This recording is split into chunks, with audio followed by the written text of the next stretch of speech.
Байгаль дэлхийг хүн төрлөختөнд өгөөж шиг харамгүй заяахта хариуд нь тэрхүү ишгийг ашиглаж хүртэх ухааныг шаардсаар иржээ. Би тэгэхээр ухаантай алсын хараатай ашигласнаас баялгаас ямар үр ашиг хүртэх, хэр удаан хугацаанд тогтвортой ашиглах, байгаль ямар хариу үзүүлэх, өөр хоорондоо эв найртай байх эсэх гээд олон зүйл шалтгаална. Учир нь байгалийн баялаг гэдэг нь тухайн цаг үед амьдарч байгаа эсвэл эрх мэдэл бүхий хүмүүсийн өмч дахин бүтээж болдог зүйл биш юм. Тиймээс энэ бүх баялаг бүх нийтийн мэдлэлтэй байж дээд зэргийн зөвшөлтсөл хяналтанд ор нээж илрүүлэх, олборлож ашиглах үйл ажиллагаа явуулах шаардлага дэлхийн улс орнуудын өмнө тавигдсаар ирлээ. Манай улсын хувьд ч үндсэн хуулийнхаа 6 дугаар зүйлийн нэгд Монгол улсад газар түүний хэвлэл, ой ус, ан амьтан, ургамал болон байгалийн бусад эд баялаг гагцхүү ард түмний мэдэл төрийн хамгаалтанд байна хэмээн тунхагласан. Энэхүү үндсэн зарчмаа хэрхэн хэрэгжүүлэхээс байгалийн баялагаар ариун бусад улс орнуудын алдаж унсан замын алгээр нь явах нь шийдэгдэх юм. Олон улсын сайн муу туршлага ба Монгол улсын зорилго. Өнөөдөр дэлхийн хүн төрөлхтний тал хувь нь буюу 3.5 тэрбум орчим хүн байгалийн нөөц баялаг болох газрын тос байгалийн хий ашигт малтмалаар баян улсуудад амьдарч байна. Харамсалтай нь эдгээр 3.5 тэрбум хүний дийлэнх нь ядуу тарчиг амьдралтай. Сүүлийн 100 жилийн турш алт олборлож байгаа алтан эрен хэмээн нэрлэгдсэн Ган улсад гэхэд л ард иргэд нь хамаагүй бага байгалийн баялагтай өмнөд Солонгосын дундаж иргэнээс 50 дахин ядуу байна гэсэн судалгаа бий. Мөн л хөрсөн дорой ариун их баялагтай Нигер улсад нийт хүн амын 80% нь өдөрт $2 хүрэхгүй орлогоор амь зуудаг. Өөр хоёр улсын жишээ Зимбабве, Уганда. Баялагтай байгаа түүнийг зөв зохистой ашиглаж чадахгүй бол бүх нийтээр ядуурл гуйламжлалд өртөж цөөн хүн авилгын үр шимээр баян тансаг амьдардаг явдал өнөөдөр олон оронд бодит үзэгдэл болсон төдийгүй нийгэмд иймх замбраагүй байдал, мөргөлдөөн тэмцэл, цаашлаад иргэний дандж хүргэж байсан жишээд цөөнгүй. Зарим эдийн засагчдын энэ байдлыг дүгнж хэлсэн нөөц баялагын хараал хэмээх тодорхойлолт өнөөдөр дэлхийн дахинд хөдөөлж зөвшөөрөгдөд байна. Гэхдээ баялагтай орн бүхэн энэ мэтээр нөөц баялагын хараал хүрч огт байгаагүйгээсээ дор амьдардаггүй гэвэл үгүй. Хөрсөнд орох баялагаа ашиглан хөгжлийн сүрээ тавьж өндөр хөгжлийн эренбэд хүрсэн Австрали, Канада, Норвеги зэрэг цөөнгүй орны туршлага нь ухаалгаар хүртэж чадвал байгаль эхийн өгсөн баялаг бидэнд ямар их боломж олгож байдгийг харуулж байна. Монгол улсын явах замж энэ бөгөөд баялагт суурилсан хөгжлийн зөв замаа олоход маань олборлох үйлдвэрлэлийн ил тод байдал туслах учиртай юм.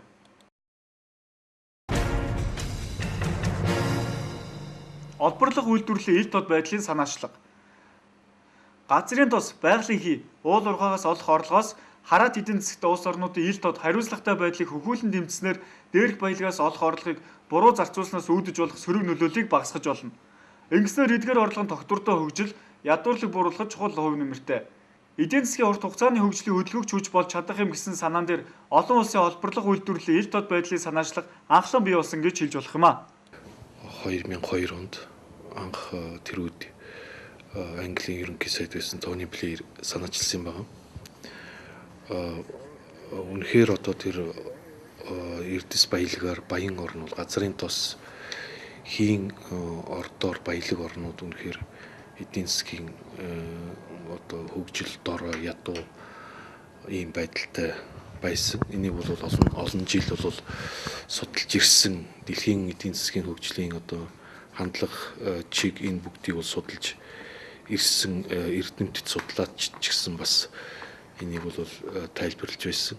Чухам юунаас яав гэд магадгүй тийм баялагын хараалч гэсэн тийм зүйл байж магадгүй. Өөрөөр хэлбэл баялагтай орнууд бол баялагтай хэдий ч хөгжихгүй эсрэгээр харин ядуурна гэсэн өөрөөр хэлбэл нэг хараалч байж магадгүй гэсэн ийм эдийн засгийн сонин ийм нэр томьёог хүртэл гаргаж ирсэн юм л да. Тэг үнэхээр энэ дээр бол үнэхээр хүнд байдал байсан. Бүгдээрээ одоо баялагтай гэтэл ядуу байдаг гэж. Гэхдээ мэдээж хэрэг одоо эрдэсийн баялаг ихтэй орнууд, зарим нэг орнууд бол үнэхээр эдийн засгийн хөгжил сайтай байгаа л да. Тэрийг бол бас хэлэх нь зүйтэй. Тэгээд 2002 онд бол энэ бүгдийг одоо дүгнэж бодож үзсний үндсэн дээр нь бол 2002 онд нэгдсэн үндэсний байгууллагын дэд хэмжээний уулзалтын үеэр бол Тони Блэр тэр үед бол ерөнхий сайд байсан. Тэгээд анх санаачилж тавьсан. Тэгээд тэрнээс хойш бол энэ ажлыг бол дэлхийн хамтын нийгэмлэгийн орнууд бол нэлээд одоо дэмжиж эхэлсэн байгаа. Ялангуяа Европын томоохон орнууд Герман, Франц, Англи, Бельги, Испани зэрэг энэ орнууд, Норвеги зэрэг орнууд бол энийг бол ялангуяа санхүүгийн талаар санхүүжилтийн талаар нь бол дэмжсэн. Тэгээд холбоорлох үйлдвэрлэлийн тод байдлын санаачлагын олон улсын удирдах хороо гэдэг байгууллагыг байгуулсан. Хоёрдугаарт холбоорлох үйлдвэрлэлийн тод байдлын санаачлагын олон улсын баг хурал гэдгийг бас зохион байгуулсан. Энэ нь одоо энэ жил бол дөрөвт баг хурал нь болох гэж байгаа одоо. Нэг талаас ард түмэн олон нийт буюу тэдний эрх ашиг төлөөлөгч иргэний нийгмийн төлөөлөл, нөгөө талаас төр засаг, эцэст нь хувийн хвшил буюу бизнесийн байгууллагууд гэсэн нөөц баялагийг олборлоготой холбогдсон бүх талууд эрх тэгш аливаа нөлөөлөлгүйгээр харилцан зөвшөөрсөж хамтран ажиллах нь энэ санаачлагын гол зарчим гэж үзэж болно. Энэ зарчмын хүрээнд санаачлагын бүхий л үйл ажиллагаа үүн дотор хамгийн гол ажил болох санхүүгийн мэдээллийг ил тод болгох зорилт хэрэгждэг. Ер нь анхны тайлан 2006 оны тайлан компаниудаас авсан нийтээ 53 компани хамрагдсан. Ингээд зүгээр нэг тайлан аваад тэр тайлангаар нь одоо мэдээлчдгүй л тэрнийг олон улсын одоо мэргэжлийн байгууллагуудаар дүгнэлт гаргуулад тэгээд алуун ёсны одоо татвар ийм байгууллагуудтай өгсөн татвар орлоготоо зэрэгцүүлээд компаниудын тайлан зэрэгцүүлж үзээд ингээд үнэлт дүгнэлт өгдөг. Энэ ажил ингээд эхлээд явж байгаа юм л да. Тэгэхээр нэгэнт эхэлж байгаа учраас сайн хэлвшээгүй зүйл байгаа. Бас нэлээд их амжилттай явагдаж байгаа зүйлүүч байгаа. Ер нь бол одоо бас нэг ийм олон олзуурлах үйлдвэрлэлийн ил тод байдал гэдгийг зүгээр нэг тийм одоо сайн ойлгоогүй байдал одоо байна уу да. Тий. Тэгэхээр анхны одоо энэ 53 компани тайлан материалд хийсэн аудитын дүгнэлтээс үсгэд дэмжүүл ажиллаж байгаа юм л да. Зүгээр ашигт малтын тухай хуулинд эн чинь заалттай. Бүр компаниуд ийм тайлан гаргаж олон ёсоор мэдэгдэж байна гэд хуульчилсан. Ажлын алба бол энэ асуудлыг эрхлээд олон улсын хэмжээнд бас банк санхүүгийн байгууллагууд дэмжлэг үзүүлдэг. Тэрнийхээ дагуу олон улсын хэмжээжтэй авцраад энэ компани өгсөн тайлан татварын байгууллага төр засагта ямар тооцоо хийж өгдгийг зэрэгцүүлээд дүгнэлт гаргаж идэг. Ийм ажил юм л да. Тэгэхээр энэ ажил бол хамгийн гол нь одоо хүмүүс чинь ашигт малтмалын асуудал чинь одоо газрын доор байгаа ашигт малтмал чинь төрийн өмчтэй юм. Тэгэхээр хүмүүс чинь одоо нийгэмд юу оруулах энэ компаниуд юу өгөөд байгаа.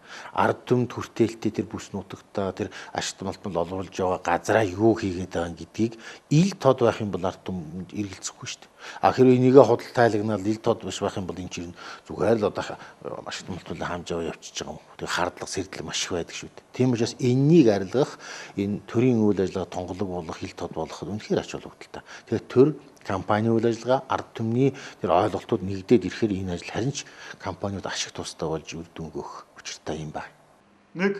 Газрын тос хий уул уурхайн компаниуд засгийн газар төлсөн татвар төлбөр хандива засгийн газар нь компаниудаас авсан материалын орлогоо олон нийтэд хүртээмжтэй цогц ойлгомжтой хэлбэрээр байнга мэдээлэх. 2. Энэхүү хөтөлбөр орлогод олон улсын стандартын дагуу хараат бус аудит хийгдэх. 3. Хараат бус бие даасан алба төлбөр орлогын мэдээллийг олон улсын аудитын стандартыг ашиглан нэгтгэх бөгөөд тайланд олж тодорхойлсон зүрх дүгнэлт зөвлөмжийн хамт хэвлэн нийтэлж ил болгох хэлэлцүүлэг өрнүүлэх. 4. Үүнд бүх компаниуд түүний дотор төрийн өмчт компаниуд хамрагддаг байна. 5.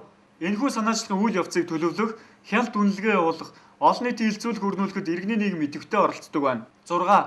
Тухайн улсын засгийн газар энэхүү санаачлагыг санхүүгийн доктортой хүйсвэрээр хангаж хэрэгжүүлэх үйл ажиллагааны төлөвлөгөө боловсруулах бөгөөд шаардлагатай бол олон улсын банк санхүүгийн байгууллагуудын дэмжлэг авч хэрэгжиж болохгүй зорилт хэрэгжүүлэх хугацааг бүрэн тодорхойлох, дутагдах чадахуд үнэлгээ хийх ажлыг үйл ажиллагааны хөтөлбөрт оруулсан байна. Тусгай зөвшөөрөл эзэмшигч компани нь тухайн жилд борлуулсан бүтээгдэхүүнээ дараа оны улирлын дараа оны 1-р улиралд багтааж олон нийтэд ил тод нээлттэй мэдээлнэ гэсэн энэ заалт хааж байгаа. Энэ заалтыг хэрэгжүүлснээрээ уул уурхайн салбар бол Монгол орны эдийн засгийн гол салбар байна. Цаашлаас байсаар байх болно. Ийм учраас энийг одоо энэ заалтыг хэрэгжүүлснээрээ энэ одоо уул уурхайгаас олох эдийн засгийн ач холбогдол бол үр дүнтэй байх юм. Тэгэхээр зэрэг энэ санаачлагыг хэрэгжүүлж байгаа энэ 48 10 дугаар энэ заалтыг хэрэгжүүлж байгаа уул уурхайн компаниуд бол төдийлөн олон биш байна. Энэ санаачлагт нэгдснээр Монгол Улсын засгийн газар бол компаниудыг бол бүрэн одоо хамруулах ёстой. Гэтэл одоо бол тийм хангалттай төвшөнд хэрэгжиж чадахгүй байна. Энийг одоо цааш нь яаж одоо дэлгэрүүлэх вэ? Энийг одоо яаж одоо ард түмэн нээлттэй болох вэ? Энийг яаж ард түмэнд ойлголтох вэ гэдэг тал дээр бид бас нэлээ төрийн бос байгууллагын хэмжээнд бол ажил хийсэн. За яг хуу баруун бүсэд нэг уулзалт хийсэн. За хамгийн сүүлд Сэлэнг аймгийн төвд тийм ээ. Алтан болгохт бол уулзалт хийгээд за энэ дээр бол Эрдэнэтийнхэн за тэгээд Дархан, Сэлэнг, Болгон гэдэг ингээд 4 аймгийн төлөөл 200 гаруй хүн орж ярилцлаа л та. За ер нь бол ойлголт тун таарах хүмүүс бол ямар хурлуулах гэж байгааг ч баг мэдэхгүй. Зарим нөхдүүд одоо ямар ч хийсэн тэр ашигт болтлын хуулинд нэг 2007 онд батлагдсан ашигт болтлын хуулинд 48.10 заалт байгаа шүү дээ. Энийг ч ерөөсөө мэдж байгаа юм байхгүй. За тэр үедээ л одоо зохион байгуулж байгаа, зохион байгуулахад бас тусалцаа үзүүлж байгаа Сэлэнгийн засаг зархаа засаг дарганд хүртэл ирэхгүй. Иймэрхүү байдалтай бол болсон л доо. За яг хөө тэгээд нэлээд бас хурц шүүмжлэлтэй, нэлээд бас ойлголт өгөх хэмжээнд нэлээд одоо тийм маргаа өрнөсөн тийм хурал хийгээд одоо бас хүмүүст ойлголт өгөх хэмжээний бас ийм хурц тийм хурлуудыг яриануд өрнөсөн. За орой ямар ч байсан 2 өдөр хурал хийгээд тэгээ орой бол үндсэндээ 2 дахь өдрийнх нь орой бид тодорхой хэмжээний ойлголтод түрээд энэ ажлыг цааш нь одоо ингээд үргэлжлүүлээд дэлгэрүүлээд аваад явах нь зүйтэй байна гэсэн ийм засгийн газрын одоо зүгээс оролцож байгаа талууд, компани зүгээс оролцож байгаа талуудтай төрийн бус байгууллагууд нь одоо мэдээлэл өгсөн. Олборлог үйлдвэрлэлийн ил тод байдлын санаачлах нь үүсэн бий болсон цагаас эхлэн олон улсын дэмжлэгийг хүлээж ирсэн нэг нотлогоо нь 2008 оны 9-р сард нэгдсэн үндэсний байгууллагын ерхий ассамблеагаас уг санаачлагыг дэмжиж хэрэгжүүлэхийг уриалсан тогтоол гаргасан явдал юм. Түүнчлэн түүний хамрах үрээ агуулган ч ихэхэн өргөжөж байна.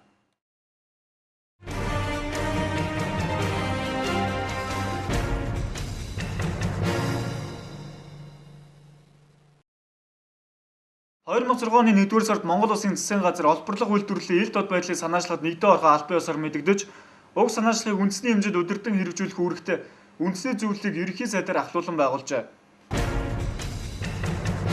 2006 оны 6 дугаар сард батлагдсан ашигт малтмлын хуулийн 48-ийн 10 дугаар зүйлд тусгай зөвшөөрөл эзэмшигч нь тухайн жилд борлуулсан бүтээгдэхүүний тоо хэмжээ, улсын болон орон нутгийн төсөв төлсөн албан татвар, төлбөрийн хэмжээг дараа оны 1-р улиралд багтаан олон нийтэд мэдээлэл хэмээн тусгасан нь цаашид энэхүү санаачлагыг Монгол улсад хэрэгжүүлэх хууль эрх зүйн орчныг бүрдүүлэх анхны алхам болсон юм а.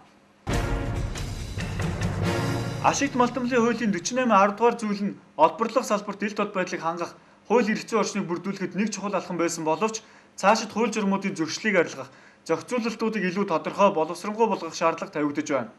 2006 оны 10 дугаар сард Монгол улсад идэвхтэй үйл ажиллагаа явуулж буй 17 төрийн бус байгууллага нэгдэн олборлох салбарын ил тод байдлын төлөө иргэний нийгмийн эвслийг байгуулснаар санаачлагын нэг оролцогч тал болох иргэний нийгмийн үйл ажиллагаа нэгдмэл тогтвортой байх үндэс тавигдсан юм. Улмаар мөн оны 12 дугаар сард үндэсний зөвлөлийн бүрэлдэхүүнийг шинжилэн иргэний нийгмийн төлөөллөөс 3 хүнийг оруулж үндэсний зөвлөлийн бодлого шийдвэрийг хэрэгжүүлэх үүрэгтэй ажлын эсхийг төр засаг, хувийн эвсэл, иргэний нийгмийн аль тэнцүү төлөөлөлтөөр байгуулав. Өнөөдөр энэхүү 3 талын хамтын ажиллагаа дараах бүтц механизмын дагуу ажиллаж байна. Бизнесийн байгууллагуудын төлөөлөл, Монголын уул уурхай үндэсний ассоциац, мөн зарим төрийн өмчт болон хувийн эвслийн томоохон компаниуд үндэсний зөвлөл, ажлын хэсэгт ажиллаж байгаа бол иргэний нийгмийн төлөөх олборлох салбарын ил тод байдлын төлөө төрийн бус байгууллагууд, эвсэл болон зарим бие даасан төрийн бус байгууллагууд бүрдүүлж байна. Энэ бүх хамтын ажиллагааны зорилго, зарчим, харилцан үйлдэх үүрэг нь 2006 оны 12 дугаар сард 3 талын төлөөлөл гарын үсэг зурсан хамтын ажиллагааны санамжчгаар зохицуулагддаг. Хамгийн гол нь компаниуд үнэхээр тэр шудраг гэж хэлж болох хэмжээний мөнгө хөрөнгийг одоо төр засаг төлж гин үү, эргээд ард түмэн төлж гин үү гэсэн асуулт бол үүснэ л дээ. Тэгэхээр энэ дээр бол юу чухал вэ гэхээр анханаас одоо уул уурхай лиценз олгох. Тэр уул уурхай компаниудаа одоо жишээлбэл ашиглалтын буюу хөрөнгө оруулалтын тогтвортой байдлын гэрээ хийх үйл явцыг олон нийтэд ил тод болгох нь бол их чухал гэдэг нь бол харагдаж байна л да. Өөрөөр хэлбэл тэр гэрээний компаниудаа байгуулж байгаа гэрээний үндсэн нөхцлүүд нь олон нийтэд ил тод байснаар иргэд үнэхээр одоо жишээл газар доорх алт зэсийг одоо компани авч ашигласнаар тэрнийг цааш нь борлуулснаар бол үнэхээр шудраг хэмжээний төлбөр төлж гин үгүй юу гэдгийг нийгмийн зүгээс бол бас нэг тийм мэдрэх тийм болцоог бол олгож өгнө л доо. Тэгэхээр цаашид бол одоо олон улсад ч гэсэн энэ гэрээ хэлцээр компаниудаа байгуулж байгаа гэрээ хэлцээрийг бол тодорхой нөхцлүүдийг ил тод болгох нэлээд ажил явагдаж байна. Энийг бол компаниуд ч гэсэн бас томоохон компаниуд нийгмийн хариуцлага гэдэг утгаар нь бол харж энийг бол дэмжиж байгаа тийм олон тийм жишээг бол дурдж болохоор байна. Монгол улсад ч гэсэн үнэхээр одоо жишээл оюутлогоо, таван-толгой ордыг ашиглах гэрээг бол хөрөнгө оруулалтын гэрээг байгуулах чинь энэ гэрээг гэрээний гол нөхцлүүдийг ард түмэн мэдсэн тохиолдолд үнэхээр бид нар бас нэг харьцангуй шудраг гэрээ хийжлээ. Хөрөнгө оруулагчдаас ашигтай. Гэхдээ гол нь ард түмний баялагийг ашиглаж байгаагийн хувьд ард түмэнд ч гэсэн ашигтай тийм гэрээ хийчлээ гэсэн тийм нийгмийн хүлээж авах төр сэтгэлгээ бол энэ гэрээний ил тод байдлыг хангаснаар бол бий болох юм ба. Санаачлагыг хэрэгжүүлэхэд төр засгийн хүлээг үүргийг хэрэгжүүлэхэд оролцох яам агентлаг орон нутгийн өөрөө удирдах байгууллагуудын чиг үүргийг засгийн газрын 80 дугаар тогтоолоор баталсан.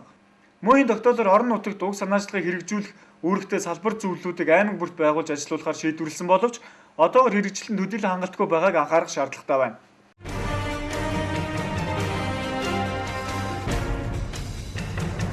2007 оны 6 дугаар сард Дэлхийн банкны санхүүгийн дэмжлэгтэйгээр олборлох үйлдвэрлэлийн ил дод байдлын санаачлагын ажлын албыг байгуулан ажиллуулж эхэлснээр хэрэгжилтийн үйл явцад эргээр нөлөөлсөн юм. Энэхүү ажлын алба байгуулагдсан цагаас эхлэн олборлох салбарт ажиллаж буй компаниудын санхүүгийн тайланг ажлын алба үндэсний зөвлөлөөр баталсан маягтын дагуу гаргуулсан авах ажлыг хийж эхэлснээр 2007 оны 3 дугаар улирал гэхэд 63 томоохон компани анхлан улс орон нутгийн төсөв төлсөн татвар төлбөр хураамж хандиваа тайлгнажээ. 10 дугаар сар засгийн газар мөн хүлээн авсан татвар төлбөрөө нэгтгэн 137 компаниар тайлгнаснаар эдгээрт харьцуулсан аудит хийх боломжтой болов.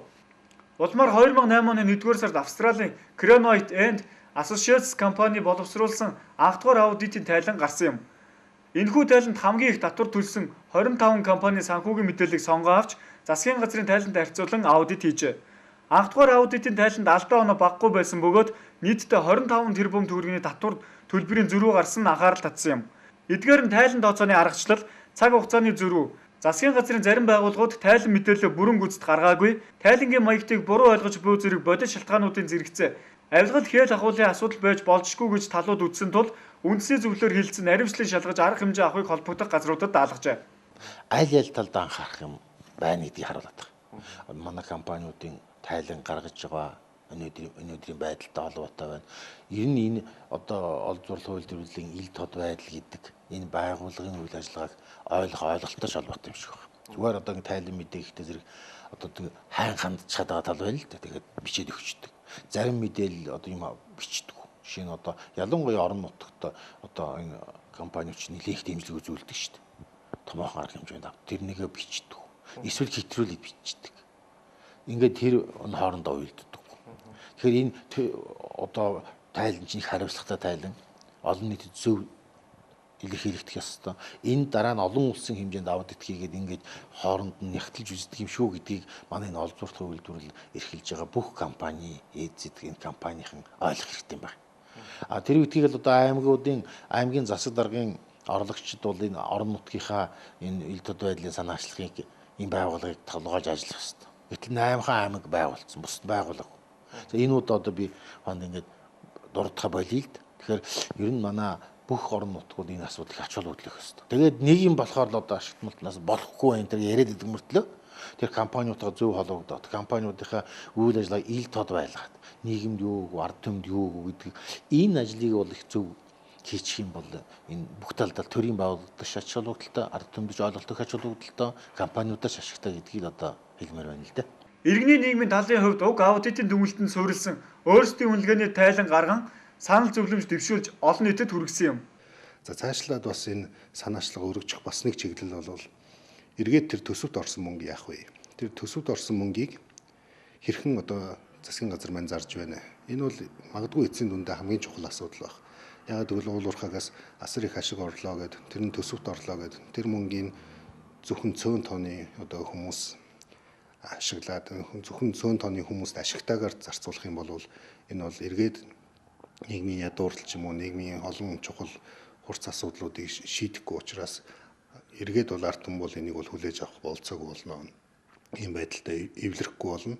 Тийм учраас энэ төсвийн зарцуулалтыг хамгийн зөв мөн одоо ил тод нээлттэй хийх нь бол бас их чухал юм аа. 2008 оны 7 дугаар сард ажлын хэсгээс шийдвэрлсэний дагуу анхны аудитэд хамрагдаагүй үлдсэн 37 компани болон засгийн газраас гаргасан тайланд харьцуулт хийх ажлыг дотоодын зөвлөхүүдээр гүйцэтгүүлж чухал санал зөвлөмжүүдийг гарган дараагийн ажилдаа тусгаж байна. Анх дугаар тайлангийн дараагаас компаниудын санхүүгийн тайлангаа мэдээлэх илт нэмэгдэж 2008 он 100 гаруй компани өмнөх оны тайлан мэдээллийн ажлын албанд ирүүлснээр аудит хийгдэж байна. Гагцхүү эдгээр тайлан цаг тухайд нь гаргах олон нийт нутгийн иргэдэд хүртээмжтэй өргөдөх байх явдал чухал байна. Монгол улс санаачлагыг хэрэгжүүлэгч улс болохын ач холбогдол хэтийн төлөв. Монгол улс нь эдгээр 2006 оны 1-р сард олборлого үйлдвэрлэлийн ил тод байдлын санаачлагад нэгдэн орж байгаа зарласан ч энэ нь уг санаачлагыг бүрэн хэрэгжүүлж байна гэсэн үг биш юм. Учир нь санаачлагаа олон улсын нарийн бичгийн дарга нарын газраас гаргасан бодлогын дагуу тухайн улс нэгдэн орж байгаа зарласан бол энэхүү санаачлага буюу механизмыг хэрэгжүүлэхээр нэр дэвшигч орон болно. Үүнийхээ дараа 3 жилийн дотор бүх зарчим шалгуур зорилтыг хангаж байгаа эсхийг нь олон улсын хөндлөнгийн шинжээчид үнэлэх буюу баталгаажуулалт хийж байх журамтай. Энэ журмын дагуу Монгол улс 2009 оны 3 дугаар сар гэхэд олон улсын баталгаажуулалт хийгдэж байж санаачлагыг хэрэгжүүлэгч улс болох юм. Баталгаажуулалт хийгдэнэ гэдэг нь холбоорлох үйлдвэрлэлийн ил тод байдлын санаачлага Монгол улсад бодит ажил хэрэг хийн хэмжээ арга зарчим болжээ. Өөрөөр хэлбэл Монгол улс байгалийн баялагын ашиглахдаа ард түмэн төр засаг хөрөнгө оруулагчид аль алиндаа үр ашигтайгаар харилцан зөвшөлдөж хамтран ажиллаж чаддаг болжээ гэсэн үг. Ийм үр дүнд хүрч чадвал эдгээр гурван талын аль алинд нь ашиг тустай. Төр засгийн хувьд нууц баялагаас олох орлогын засаглаа сайжруулах нь эдийн засаг нийгмийн олон томоохон үр дүнд хүргээ зогсохгүй сайн засаглалыг хөгжүүлэх арга туршлага болж байна. Иргэд өөрсдийн нэрийн өмнөөс байгалийн баялагын орлогыг захиран зарцуулж байгаа төр засгийн байгууллагуудыг хянаж хариуцлага хүлээлгэх мэдээллийн боломж нээгдэж зогсохгүй баялагийг хаах олборлох үйл ажиллагаанд өөрсдийн санал дүгнэлтэд оруулдаг тогтолцоо бүрдэх учиртай. Хөрөнгө оруулалтын орчин нээлттэй тогтвортой үүнийгээ дагаад улс төр нийгмийн аливаа эрсдэлгүй байх нь бизнес эрхлэгчдэд үр ашигаач өгч өрсөлдөөний тэгш шудраг орчныг бий болгодог. Энэ бүх үр дүнд хүрэхийн тулд Монгол улс олборлого үйлдвэрлэлийн ил тод байдлын санаачлагад нэгдэн орсон 3 жилийн хугацаанд олсон олдоо баттган алдаа сургамжаа засаж энэхүү тогтолцоог жинхэнэ утгаар нь бүрдүүлэх ёстой билээ. Үнэхээр одоо дутагдал зөрүү одоо үнэхээр гарсан л да одоо төрөүний дурдс одоо 25 тэрбум гэхэд дараа нь бол Монголын мэрэгчсэн нягтлан бодгочдын институтээс гаргасан тайланд ч гэсэн бас нэгдгсэн тайланд ч гэсэн бас тэрбум гаруй төгрөгийн зөрүү гэх мэтээр бол зөрүү байж байгаа. Тэгээ энийг бол холбогдох байгууллагуудад нь бол шилжүүлсэн л да одоо хамгийн эцсийн байдлаар бол үндэсний аудитын газарт бол асуудал орцсон байгаа. Одоо санал тавьсан энийг одоо гүнзгийрүүлсэн шалгалт юмыг хийж өгөөч гэсэн юм байдлаар бол асуудлыг тавьсан байгаа. Тэгэхээр энэ байгууллага маань бол өнөө болтол энэ талаар бол олигтой ажил хийгээг байгааг бол бас хүлээн зөвшөөрөхтэй. Яагаад гэвэл одоо тухайн тэдний одоо бас ажлын тэр чиг үүрэгтнээс энэ асуудал байдаг юм шиг байдгүй юм шиг иймэрхүү юм ойлголт байдаг юм шиг байлаа. Ямар ч байсан бол энэ үндэсний аудитын газар бол энийг бол ямар ч байсан шалгах болцооны хэрээр хүн хүчнийхээ болцооны хэрээр бол энийг бол үзэх хэрэгтэй гэсэн юм бодолтой байна. Хэрвээ тэгж чадвал тэр төрөүний дурдсан одоо тэр зөрүү дутагдлыг бол арилгахад бол томоохон энээсээ ч илүү бас томоохон түлхэц олох бол. Экономист сэтгүүлийн өнгөрсөн оны 1 дугаарт олборлого үйлдвэрлэлийн ил тод байдлын санаачлагыг засаглалын чадвар сул байгаа байгалийн нөөцөөр баялаг орнуудын бас нэг найдвар хэмээн бичжээ. Харин нэгдсэн үндэсний байгууллагын хувьд засаглалын чадхаас үл хамааран улс бүр бүх нийтийн зарчим болгох ёстойг онцлсон байдаг. Мөн орлогын ажиглагч олон улсын хүрээлэн болон дэлхийн банк уг санаачлагын хамрах хүрээг улам өргөжүүлж зөвхөн санхүүгийн тайлангаар хязгаарлагдахгүй өргөн хүрээнд төвшүүлэхийг уриалж байна. Манай улсын хувьд EITI гэсэн энэхүү санаачлага маш чухал асуудал болж байна. Одоо яг анхны тайлангийн хувьд бол ингээд яахан зөрүүтэй тоонод гарч байна. Хамгийн гол нь хариуцлагатай байгаа чи. Энэ бас үүрэг шүү. Өөрөлд төрийн өмчийг тэр газрын дороос гаргаж ирээд ашиглаж байгаагийн хувьд одоо төрийн өмнө бас үүрэг хүлээсэн, хуулиар хүлээсэн үүргээ биелүүлж байгаа учраас энэ ажилд хариуцлагатай хандаач гэж хэлмээр байна л дээ. Дараагийн одоо тайлангууд ингээд аваад эхэлж байна. Тэгэхээр тэрнийг бол тэрэн дээр бол одоо бид нар бас нэлээд анхаарч одоо хариуцлага хэн одоо үнэхээр сайн ажиллаж байна, хэн таарав байна гэдгийг бид нийт мэдээлэх ажлуудыг хийнэ. Үнэхээр одоо сайн мэдээ гаргаж байгаа юм томоохон компаниуд байна л да. Жишээ нь одоо энэ Эрдэнэтийн уулын байжуулах үйлдвэр байна, Монгорос Цэветмет байна, МАК байна. Энэ байгууллагууд бол бас нэлийн тийм тодорхой мэдээлэлүүд гаргаж байгаа. Тэгэхээр бид бол цаашдаа ер нь одоо таарах нь үнэхээр нийгэмд хувь нэмэр оруулаад улсад ч юм өгөөд ард түмэд ч юм өгөөд тэр байгаа газараа үнэхээр үр дүнтэй байгаа ийм байгууллагуудыг ил тод зарлаж тааруухан байгааг ч ил тод зарлах юм ажлыг эрчимжүүлнэ гэж бодож байгаа. Зориг цайд эдийн засагч дорж дөрнөр олон улсын удирдах зөвлөлийн орлогч шүнээр сонгогдлоо. Катарын нийслэл Дохо хот нь олборлого үйлдвэрлэлийн ид бод байдлын санаачлагын дээд хэмжээний 4-р баг хурал энэ сарын 16-наас 18-ны өдрүүдэд болж уг санаачлагыг хэрэгжүүлж байгаа болон дэмжиж байгаа 50 гаруй орон олон улсын байгууллагын 400 төлөөлөгчд оролцжээ. Доход болсон 4-р баг хурал манай улсаас олборлого үйлдвэрлэлийн ил тод байдлын санаачлагын үндэсний зөвлөлийн нарийн бичгийн дарга Монгол Улсын ерөнхий сайдын ахлах зөвлөх Эрдэнэсүрэн, Эрдэс баялаг эрчим хүчний дэд сайд Б Ариун сан, олборлох үйлдвэрлэлийн ил тод байдлын санаачлагын ажлын албаны зохицуулагч Иш Цолмон, нээлттэй нийгэм форумын гүйцэтгэх захирал Эрдэнэ Жаргал, мөн форумын менежер Дорч төр болон ил тод сангийн тэргүүн ган болдноор оролцсон юм а. 2 дугаар сарын 16-нд олборлох үйлдвэрлэлийн ил тод байдлын санаачлагын удирдах зөвлөлийн шинэ бүрэлдэхүүний сонгуул болжээ. 19 гишүүний бүрэлдэхүүндээ тус зөвлөлд санаачлагыг хэрэгжүүлэгч, дэмжигч улс орнуудын төр засаг, компаниуд, иргэний нийгмийн төлөөлөл багтдаг бөгөөд Монгол улсаас нэр дэвшсэн Эрдэс баялаг эрчим хүчний сайд зоригт нээлттэй нийгэм форумын менежер Дорчтар нар төлөөлөгчдийн дэмжлэгийг хүлээн олон улсын удирдах зөвлөлийн оролцогч гишүүнээр сонгогдлоо.